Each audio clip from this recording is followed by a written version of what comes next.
Right now, we're just going to make an LED blink. Very simple, very simple stuff. We have two LEDs that are on. The green one is literally saying, hey, this Arduino has power to it.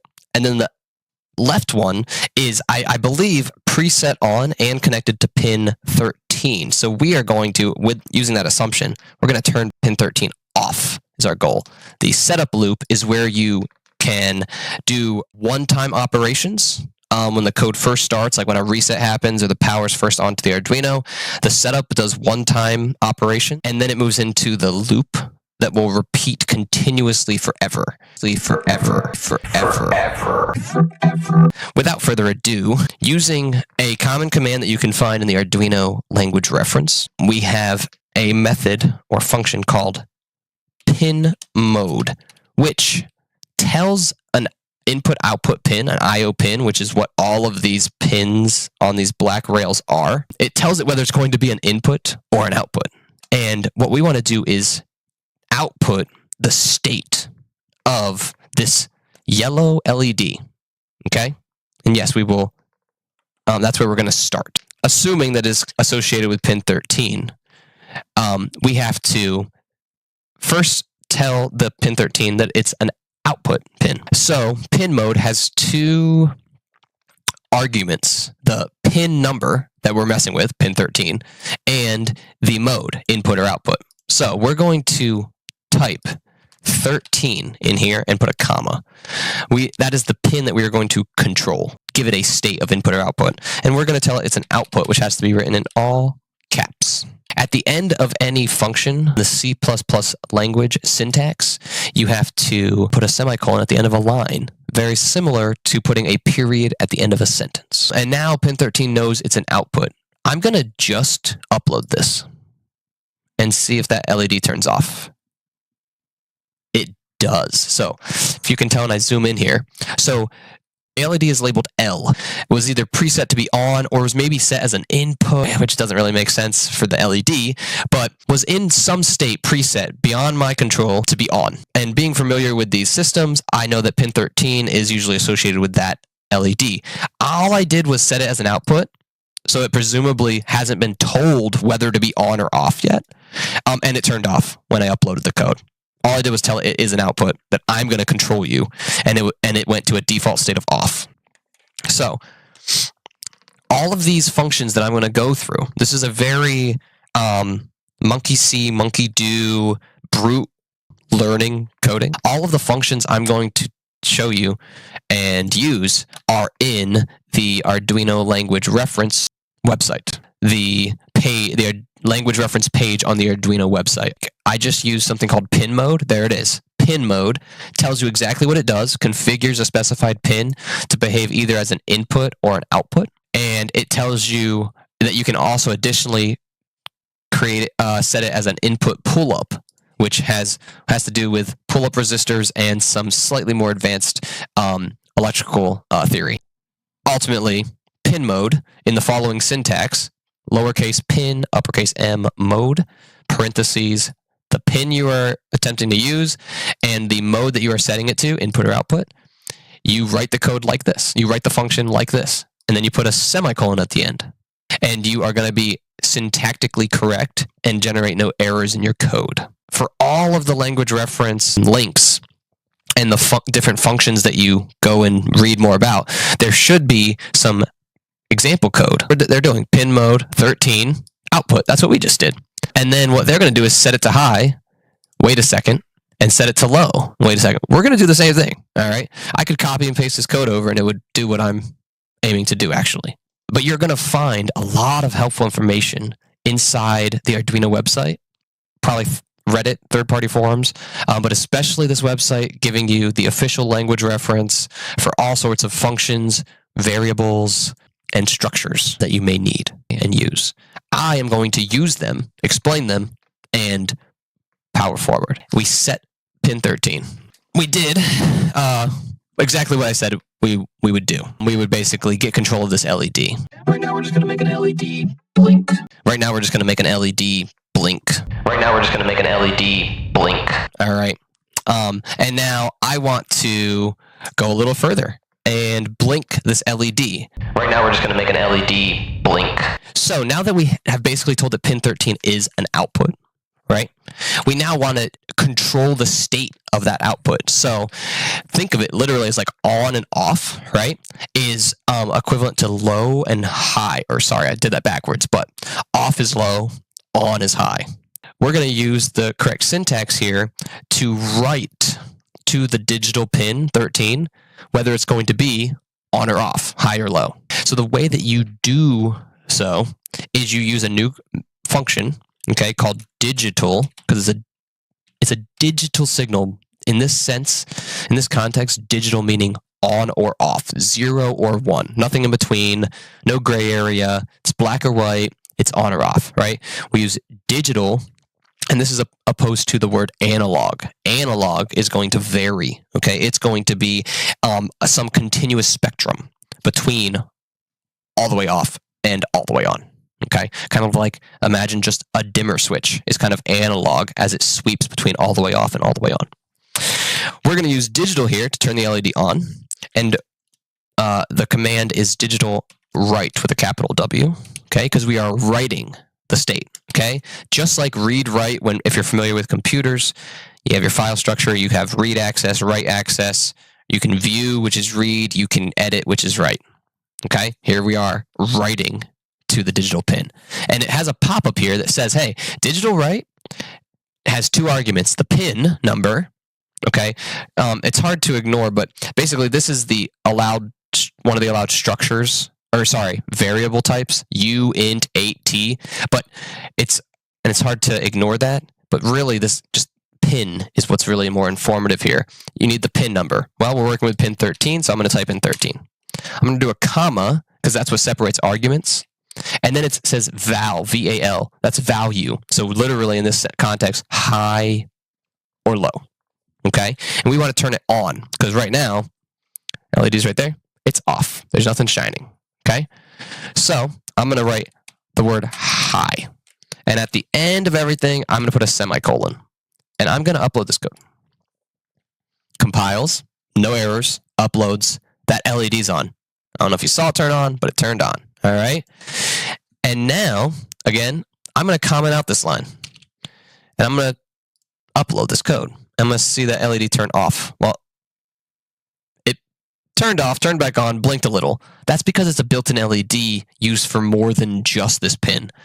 But it is off now, okay? Because output pins start in the off state, okay? Naturally. Okay, it is their default state. And then we're going to reset it, do all the things, it's blinking a bunch, and now it's done uploading, it's on again, okay? Your little yellow LED right there, okay? It's on.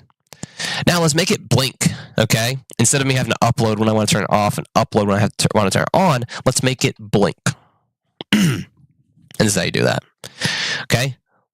One more function that we're going to use and be introduced to for this code to work, and it is a function called delay, okay? Delay delays the code, okay? It waits at this line, okay, line 9, okay, it waits here for the amount of milliseconds you specify, okay? Oops. So, milliseconds is 1,000th of a second, okay? So, if you had 1,000 milliseconds, it would be 1 second. So, let's delay for 1,000 milliseconds, okay? And I'm going to write a comment here that says delays for 1 second. Right? I'm going to write a comment up here, why not? And say, sets pin 13 to high/on state. Okay? And now that we've delayed a second, so we turned it on, and then we just wait for a second. Let's turn it off. That's how we blink things, right? So we write digital write, it's the same function. We do pin 13, and we say low now. Okay? This is sets pin 13 to low/off state. Okay, and let's delay one more time, because if we don't delay, it will turn it off, And then when it gets to the end of these brackets, when it gets to the end of the loop, it just goes back to the beginning. And if there's no delay between the end and the beginning, it will turn it on again. And effectively, it will just look on always. Okay? So let's do another delay of 1,000 milliseconds, 1 second. And I'm doing slash. I think it's that's //. And that does a single line comment. Okay, oh, I can't spell. All right, now if I upload this code,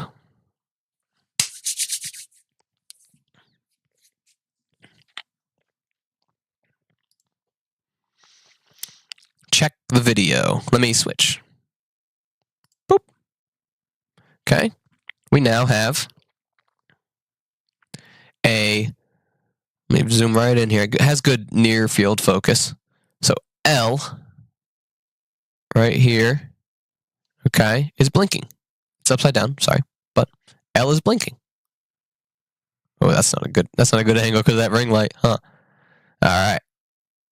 That is pin 13 blinking. 1 second on, 1 second off.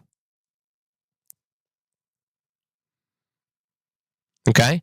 Let's change the tempo, right? Let's make it I erased the wrong thing. Let's make it 500 milliseconds. Check this. Okay? And that's less of a delay. So you would expect a faster blink. There it is. Okay? And just one more time. Let's do something else. So here's a nice thing I like to do. Okay? Is copy paste, right? So let's just say for now I want to just do this again and change some of the parameters. Okay? So I just copied all the lines, oops, and pasted it. So up here I'm going to say blinks for 1 second. And I'm going to change this to 1,000 again. Change this to 1,000 again. And then this is blinks for half a second. Okay. Sorry. And blinks for, well, I guess 1/4 of a second, right? 1/4 second. Okay, and we'll do this. Copy paste. So now I have just the same code over and over again. All right, it's 1 second here. It turns it on, then it turns it off. Turns it on, it turns it off. It just has different delays in between. I'm writing down here 250 because that is 1/4 of a second, 250 milliseconds. Okay, and I'm going to upload this, and then we're going to watch this.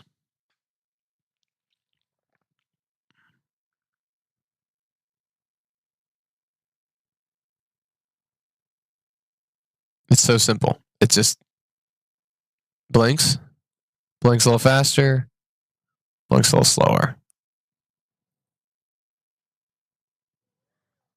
I'm going to hit the reset button, see if it really... So, long blink, faster blink, fast blink. That's it. I mean, it's really simple. It's literally, it goes through the cycle real quick. It's 1 blink for each. So it's long blink, faster, faster, long blink, faster, faster, long blink, faster, faster, long blink. That's it. Okay? We're blinking an LED. All right? So again, microcontroller, this thing is utilized inside of your microwave to take in the inputs from a numpad, change the digits on a 7-segment display that tells you how much time you want to microwave for. It has the controls in there in order to turn on the microwave generator and the light and all these things. So the microcontroller is the brain behind your microwave or your washer, maybe your dryer, maybe your oven, definitely your phone, right? It's the brain behind all these devices. Blink, blink, blink is basically controlling some sort of output. That, technically speaking, that LED we're lighting up could be a backlight to a 7-segment display, a backlight to an LCD monitor. But it could also be a motor to spin the dryer, a valve to let water flow out into the washer. Getting into like analog signals, it can be temperature sensing so that it knows when the oven is at temperature, right? So we're talking inputs and outputs, sensing devices and controls. And we're starting basic LED. And that's how you do it. All right? That's how you do it.